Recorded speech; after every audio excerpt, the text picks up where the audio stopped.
Olá, bem-vindos e bem-vindas a este terceiro podcast da DERFAI.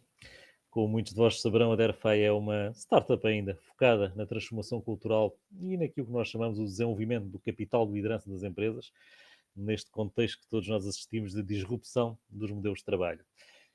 Este podcast é um espaço de exploração, de partilhas, em que no fundo convidamos quem possa acrescentar valor neste debate e nestas dimensões. O tema de hoje é, de facto, redesenhar a liderança e redesenhar a cultura para atrair talento. Neste mundo de cada vez mais volátil e de mudança assegurada, prometo não faremos profecias, mas tentaremos debater tendências de um futuro cada vez mais presente. Para nos guiar um pouco nesta viagem de análise do mundo atual e transformação que aí vem, temos hoje connosco a Eliana Medeiros. Eliana, bem-vinda. Olá, Carlos, obrigada pelo convite e obrigada por me teres aqui. É um gosto ter-te connosco. A Eliana, fazendo aqui uma apresentação muito breve, é uma gestora com mais de 2 décadas, eu diria, de várias vidas profissionais. É atualmente gestora da LM Square UK, onde cria, de facto, experiências para gestores através de uma combinação muito especial de mentoria, de coaching e consultoria. Já foi, no fundo, empreendedora e fundadora da Yurtus Academy, uma academia global de Customer Experience. Tem uma experiência que eu direi corporate, com muitas funções na NetJets, que é a maior empresa no mercado dos jatos privados a nível global, nas áreas financeira, customer service e com uma função também muito desafiante de gestora de recursos humanos na NetJets Europe, onde tentou de facto reformular os processos de gestão de talento dentro da organização. Acima de tudo, olhando para os colaboradores como se fossem de facto clientes e focando muito no conceito de experiência, que é um conceito que até vamos aqui aprofundar muito neste podcast. Em 2017, se as minhas anotações estão corretas, a Eliana lança o seu primeiro livro, Welcome to the Experience Economy, A Introduction to Customer Experience, em que faz muita análise deste mundo da experiência em que todos nós hoje em dia vivemos, como consumidores, como produtores, enfim, usufruindo um pouco das experiências deste mundo corporativo. É uma pessoa, de facto, apaixonada pela aprendizagem, pela partilha do conhecimento e vamos aproveitar então esta generosidade de Eliana para, de facto, ter aqui uma conversa sobre estas dimensões. Eliana, no fundo, a vida de um profissional numa organização, qualquer ela, é uma soma de experiências. Como é que, de facto, uma organização pode começar por olhar para essas experiências e depois moldar essas experiências? Eu acho que, em termos de organização, volta muito a qual é a visão, não é? Qual é a visão dos fundadores, ou dos shareholders, ou dos proprietários da organização? Qual é o seu propósito? O que é que eles querem fazer e qual é o legado que querem deixar? Eu acho que começa muito por aí. E depois, a partir daí, é como é que isso se traduz, não é? Em termos de estratégia, de marca e de experiência, realmente, do cliente. Eu acho que esse é o ponto de partida. Muito bem. E nesse ponto de partida, depois, no fundo, podemos começar aqui a tentar desenhar uma cultura que esteja de acordo com essa missão e visão. Nós, no fundo, já nos conhecemos há uns anos, temos falado muito destas questões culturais. Como é que, no fundo, a partir do momento em que definimos aquela matriz estratégica de missão, visão, objetivos, valores, enfim, aquilo que queremos ser e como queremos ser, como é que depois, no fundo, podemos moldar estas experiências numa vertente cultural, para que as pessoas, no fundo, estarem já, no fundo, conscientes daquilo que é incentivado e daquilo que é desincentivado, dos hábitos, bons hábitos que devemos desenvolver, daquilo que é, no fundo, também a proposta de valor em termos do way do we do things around here, portanto, aquela expressão em inglês que, no fundo, que acho que Sim. define muito bem a cultura. Como é que, no fundo, as organizações podem, então, começar a desenhar, uma expressão minha, desenhar a cultura? Eu vou começar pelo que eu acho que é mais fácil, que é os líderes têm que ser os embaixadores. Há muita expressão em inglês, não é? Walk the talk. E eu acho que começa por aí.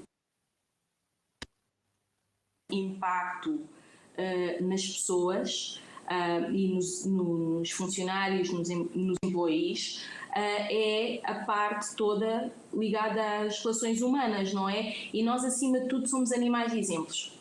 E sempre que há um desfazamento entre o que é dito e o que é feito, há um problema depois em termos de cultura. Portanto, eu acho que começa primeiro pelos líderes, realmente a serem um exemplo do que eles querem ver na organização. Eu sei que é difícil e às vezes nós somos todos humanos, mas é muito importante essa consistência da liderança e também escolher pessoas para dentro da organização que não só entendam a qualidade do que se está a tentar entregar, porque hoje em dia é o que eu digo, a qualidade é o entry point, é o ponto de entrada para realmente estarmos no jogo dos negócios, mas o que faz aquele negócio único. Porque se as pessoas entenderem e já estiverem alinhadas com esses valores, vai fazer toda a diferença. E é muito mais fácil implementar a cultura. O que torna-se muitas vezes um desafio é que, mesmo em termos de recursos humanos, há um grande push, não é? Para se ter as pessoas, porque há falta de pessoas, etc. E muitas vezes desviamos-nos desse conceito de realmente procurar pessoas que já à partida estão alinhadas. Costuma-se dizer imenso que contrata-se pela atitude e eu sou uma grande advogada, super a favor dessa visão, em que primeiro contrata-se por atitude. E a melhor atitude é alguém que realmente já esteja alinhado com a cultura que nós queremos ver na empresa, porque essas pessoas vão trazer inovação já ligada com a direção onde nós queremos estar, vão ser muito mais fáceis de passar a mensagem, de executar a mensagem. Portanto, eu começaria por aí, é sempre isso que eu digo aos meus clientes, especialmente quando estão a começar. Vamos olhar por aí, primeiro, o líder, ser um exemplo, e a seguir vamos começar por ir buscar pessoas que realmente já estão alinhadas, porque vai fazer o trabalho muito mais fácil, a curto, médio e longo prazo. Muito bem. É uma ideia interessante, de facto, no fundo, começar, obviamente, por ter aqui líderes fortes que corporizem esses valores, essas atitudes, os comportamentos desejados, mas depois temos aqui já um baseline, digamos assim, que no fundo, nas atitudes que contratamos, para podermos, de facto, atrair talento alinhado com estes, com Sim. estes, com estes valores. Mas depois até alguns da tua experiência, e sei que tu no fundo tens até uma experiência, até já estou a entrar num outro campo, mas acho que é importante trazer essa componente para aqui, por exemplo, em indústrias do luxo, no mercado do luxo, no fundo, que se desenham experiências de facto ótimas. Como é que, no fundo, a partir daí podemos usar de facto também essa experiência e até antes da experiência, diria, no fundo, essa promessa da marca, essa brand promise, digamos assim, para, no fundo, conseguimos atrair e alinhar esse talento. Qual é que é a tua experiência até nessas indústrias e o que é que podemos aprender com elas? Bem, primeiro há imenso que podemos aprender. Começa logo com o facto de os líderes da indústria do luxo têm um desafio acrescido aos outros líderes, que é, normalmente, a maior parte das pessoas que trabalham no luxo não vêm do mundo do luxo, portanto não têm noção. Portanto, há um processo todo de educação e depois de realmente criar engagement, porque as pessoas não estão, como é que eu ia dizer, é difícil compreender um modo de vida do qual nós não fazemos parte. Como é que vamos conseguir que as nossas pessoas criem uma conexão, tenham empatia com pessoas que vivem num mundo fundamentalmente diferente do deles, não é? O seu dia-a-dia é bastante diferente. E por outro lado, como é que vamos criar neles a paixão por produtos e serviços que eles provavelmente nunca vão poder experimentar ou adquirir eles próprios. Portanto, logo aí a indústria do luxo já começa num nível bastante diferente da maioria. E eu passo sempre esse feedback também aos meus clientes. E depois pegamos na outra parte do luxo, que é realmente o storytelling.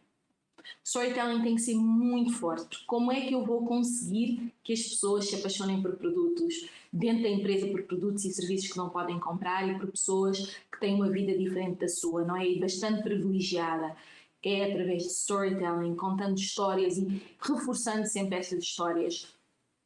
Ontem, por acaso, estava com uma turma e estávamos a ver um vídeo de um chefe inglês que teve 3 estrelas Michelin e que depois é o único chefe que teve 3 estrelas Michelin e depois as devolveu.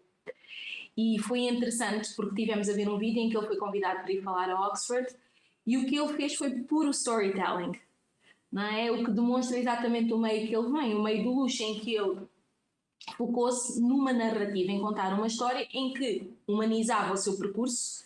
E apesar de eu estar a servir e ter restaurantes que a maior parte de nós não poderia ir, não teria condições para ir, nós conseguimos relacionar-nos com a parte humana, com a parte da história. Portanto, começa muito pelo storytelling.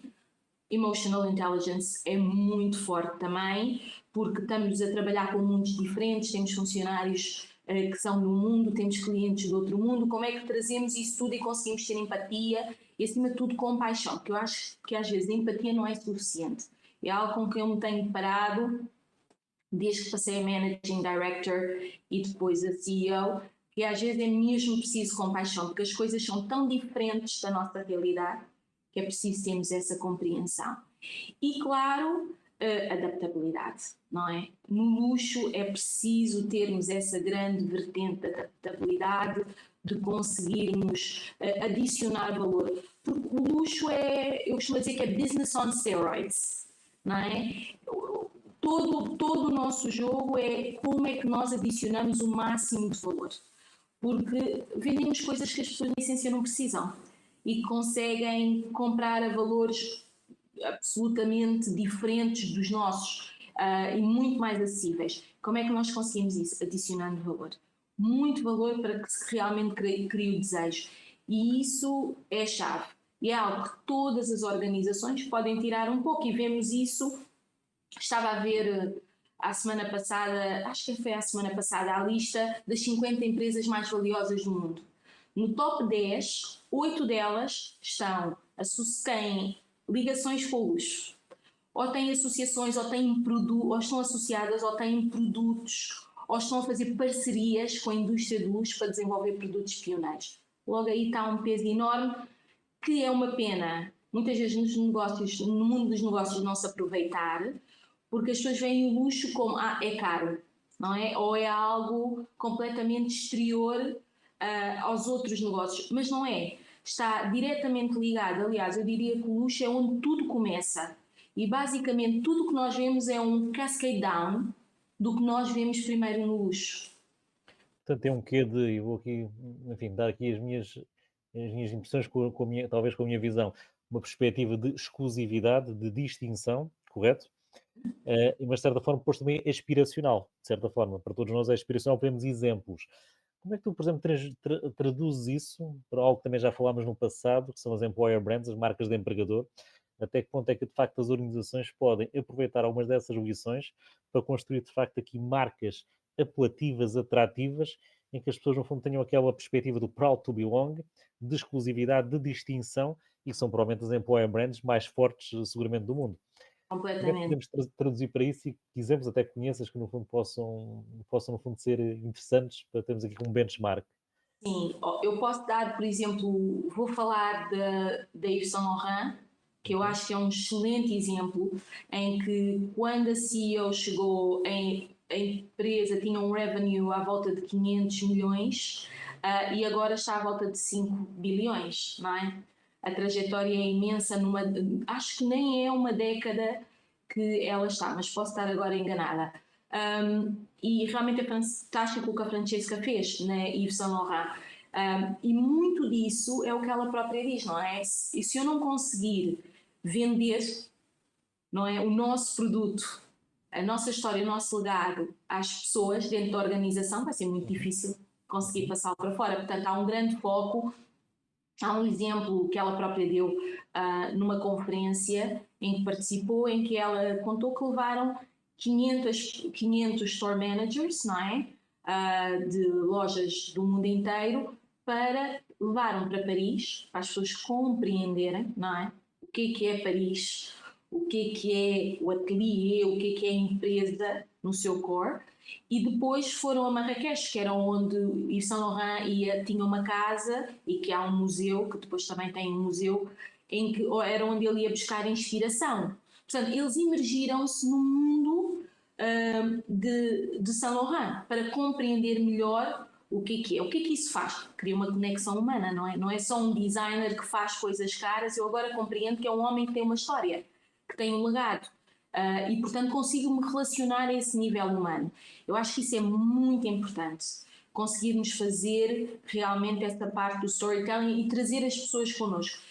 Basta pensarmos em nós como líderes, quantas vezes nos sentamos com as pessoas das nossas equipas, a contar o nosso propósito, a contar o que é que estamos ali no dia-a-dia, o que é que queremos alcançar. É muito pouco. Até nós, como as pessoas que estão a ouvir e que trabalham com uma organização, quantas vezes os seus líderes os chamaram para passar feedback, para realmente contar qual é o propósito da sua função. Muitas vezes temos uma descrição técnica, mas não temos o propósito da função. E eu acho que isso é chave. Eu neste momento estou a trabalhar com uma empresa que está a lançar eu vou falar em inglês, eu peço desculpa, mas agora não me está a vir em português e o dia a dia em inglês depois pego-me aqui um bocadinho, que está a abrir uma Sustainable Grocery Store e a ideia é que cresça e se torne numa chain, numa cadeia. E uma das coisas que eu acho espetacular, especialmente para pequenas e médias empresas, é a proximidade com as pessoas. O líder tem a capacidade de transmitir diretamente, porque tem tão pouca gente, transmitir diretamente, constantemente a sua visão. E o que estamos neste momento a trabalhar é exatamente função vezes propósito. Porque é nessa diferença de função versus propósito que entra o valor, que permite uma empresa criar uma experiência melhor e com isso poder cobrar mais, não é?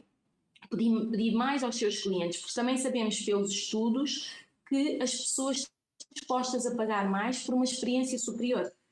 E então é muito chave esta parte de função versus propósito. E se me permitires falar só um bocadinho sobre isso, Claro porque eu que sim. acho que é algo que todos podem fazer, todas as empresas podem fazer, não custa mais, é mesmo só um modo de pôr a história com outro ponto de vista. E eu vou dar o exemplo da pessoa da Caixa.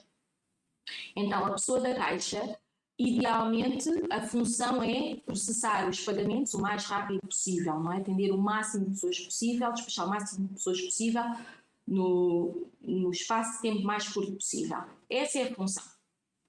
Mas o que nós queremos é um propósito e é uma mercearia, vamos chamar assim, focada em sustentabilidade. Então nós queremos passar realmente uma experiência de sustentabilidade. Nós queremos que a pessoa na Caixa fale sobre os produtos, eduque os clientes, ajude a fazer as escolhas. Se a pessoa escolheu qualquer coisa e há algo que a pessoa sabe que é melhor e que até pode ser mais barato, recomendar. Não é questão de ser mais barato, é porque é o melhor. O que nós queremos é diminuir desperdício, que as pessoas tirem o máximo proveito das coisas. Portanto, queremos alguém na Caixa que não seja só realmente a função, mas que compreenda o propósito e que se foque quando tem pessoas mais velhas que são menos, normalmente têm menos educação, em termos de sustentabilidade, têm hábitos ligados com maior desperdício, que realmente ensine, preste, dê tempo para que possa passar informação valiosa para essas pessoas. Portanto, nós queremos é o propósito acima da função. Então estamos a contratar para isso, pessoas que percebam isso. Percebam, quando estão na Caixa não é questão de haver uma fila enorme e ter que despachar, mas é questão de chamar colegas para virem ajudar nas outras caixas e realmente ter tempo para focar-se em cada cliente e passar informação e educar. E a partir desse momento que eu tenho isso, o que é que as pessoas percebem? Que vão receber mais valor. Passa a haver uma ligação emocional. E eu tendo isso, consigo não só passar o meu objetivo de um mundo mais sustentável, mas também consigo cobrar outros valores que me permitem passar a mensagem de uma maneira mais eficiente e crescer. Que eu acho que esse é o propósito de todos os negócios, não é? É que certamente conseguimos a estabilidade, crescer e atingir a longevidade, que é algo que é extremamente difícil nos negócios hoje em dia, não é? Sabemos isso porque temos as estatísticas que dizem-nos que 20% de novos negócios não passam do primeiro ano. E quando chegamos aos 10 anos, 60% deles já falharam. Portanto, é muito, muito importante. E isto não tem custo nenhum. Nenhum. É simplesmente mudar o paradigma de função para propósito. É uma questão também cultural, acima de tudo. Eu estava a ouvir e presumo que obviamente uma cultura que leva a sério tudo aquilo que mencionaste, no fundo, está no fundo a colocar para já sustentabilidade como um valor cultural e inerente também a um atributo da marca e está no fundo a transportar para o capital humano uma perspectiva de propósito que é importante, mas também de agilidade, flexibilidade, de ver de facto a sua missão para além de um job role, uma job description muito strict, muito bem definida, mas numa ótica mais global, no sentido até, aliás, fala-se cada vez mais em job crafting nessa perspectiva, no fundo nós construímos um pouco a nossa própria função, em função, passa a redundância, de um propósito, de uma missão que eu devo ter numa loja, num escritório, num ambiente de atendimento, num ambiente de back-office, o que quer que seja, em prol de uma missão. E eu penso que tu mencionaste também, está muito inerente ao que eu também costumo falar muito, que é a questão do strategy awareness. Eu ter a noção daquilo que é a estratégia de uma organização, e toda aquela matriz da missão, visão, e perceber qual é que é o meu contributo enquanto célula dessa organização para aquilo que é um propósito comum e uma missão comum. E Sim, provavelmente se eu tiver toda a gente, do topo do CEO até à pessoa da caixa, em termos de tudo o que é a nível divisional, as pessoas perfeitamente alinhadas com esse propósito, mais facilmente temos aqui o chamado engagement e o commitment que queremos, obviamente, ser sustentável. E, portanto, não tenho dúvidas que sim, que é no fundo essa perspectiva. Às vezes o difícil é de facto ter, e voltamos a chegar ao que o ponto falámos, líderes que de facto tenham essa consistência para relembrar, para já ser os próprios o exemplo, e o exemplo não convém falhar, mas depois também recordar em todos os momentos que esse é de facto o fundamental. sim, isso é o importante. E o grande desafio, aliás, todos os estudos, e sabes isso porque é uma área que trabalhas há muitos anos, todos os estudos demonstram que uma das grandes uh, falhas em termos, ou gap em termos de skills, são os skills de liderança. Não é? Realmente um déficit de encontrarmos pessoas que tenham essa capacidade, o que é interessante, porque se olharmos mais uma vez também para os estudos, o que é que os estudos dizem constantemente? Que o que interessa às pessoas que trabalham dentro de uma organização são, no fundo, três coisas. Respeito, não é? Confiança, trust and respect. Depois, a questão de serem ouvidos, que é tão, tão importante e muitas vezes negligenciado. E então, pronto, o que nós sabemos também é que os estudos nos dizem, não é, que o que as pessoas dentro das organizações mais valorizam é respeito e confiança, trust and respect. Depois, serem ouvidos, não é? Realmente que haja um active listening, que se ouça o que eles estão a dizer. E depois, fairness. E eu aqui vou chamar equidade, na falta de uma expressão melhor, e se calhar há uma expressão melhor em português, mas neste momento não tem, que é mesmo a questão de justiça, vamos chamar assim, do que é justo. Isto não, supostamente não é difícil. Não. São características de relacionamentos humanos, mas por alguma razão nós não conseguimos traduzir isto para o ambiente profissional. Há aqui uma dificuldade. Eu noto a trabalhar com empreendedores todos os dias que muitas vezes há um gap entre o que as pessoas pensam, não é, que estão a fazer. Em teoria as pessoas estão muito alinhadas com isto, toda a gente percebe estes conceitos e depois quando eu vou ver na prática não acontece, não é? Active listening requer que eu realmente ouça as pessoas e às vezes as pessoas estão a falar com eles e eles estão no telefone, não é? Estão a olhar para o telemóvel, estão no computador. Ok, isso não é active listening.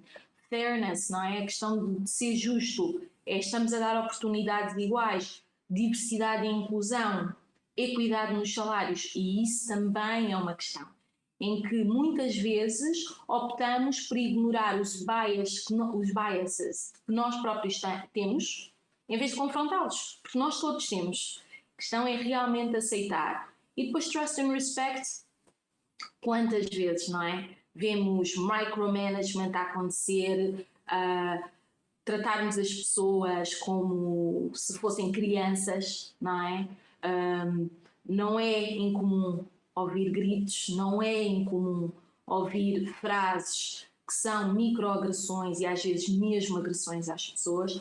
Portanto, realmente temos aqui uma dificuldade. E muito disso é porque a liderança, na prática, ainda está muito ligada, eu costumo dizer, estamos no século XXI e ainda continuamos a utilizar práticas do século XIX e XX. Não é? Não mudou, temos toda a teoria e pessoas que nos podem ajudar, mas nos dia a dia da empresa ainda temos muita tendência a seguir as mesmas práticas que seguíamos quando a maior parte do workforce era analfabeto, vinha dos campos e precisava de pessoas que realmente ensinassem, não é? Como utilizar ou como fazer o seu trabalho. Hoje em dia trabalhamos com pessoas com MBAs, PhDs nas nossas equipas e é realmente uma questão de deixar a parte de comandar e controlar para empoderar e inspirar as pessoas. E isso é uma mudança que ainda estamos com dificuldade. É muito raro encontrar líderes assim. Eu devo ter trabalhado com, se eu disser, nem uma mão. de líderes assim. Concordo em absoluto. Aliás, a liderança comando e controle claramente, no fundo, já está desajustada a estes novos tempos, em que é preciso, por número um, agilidade, número dois, a capacidade, no fundo, de tomar decisões no momento certo, às vezes Sim, até em curto espaço de tempo, a capacidade de inovar sem, no fundo, ter aqui roteiros, scripts pré-definidos, e, portanto, temos correto. aqui de ter aqui digamos que um mix de competências e depois também de hábitos e comportamentos de liderança diferentes. Isso, sem dúvida, e é isso que depois, no fundo, determinará no final do dia, quer-me parecer, acho que estamos claramente alinhados, de facto, lideranças que representem valores de marca e consigam, de facto, elas próprias também atrair talento e reter talento. É cada vez mais, no fundo, a questão da atração, da retenção de talento, aliás, tem Sim, muito a ver claramente com a capacidade das lideranças continuarem a ser, como tu dizes e bem, empoderadoras e inspiradoras e dar aqui um ambiente de, por um lado, apoio naturalmente, equidade, eu diria aqueles fatores que nos dão, de facto, conforto e satisfação em estar no local de trabalho, mas também aquele desafio, aquela capacidade, no fundo, de projetar-se e ir mais além.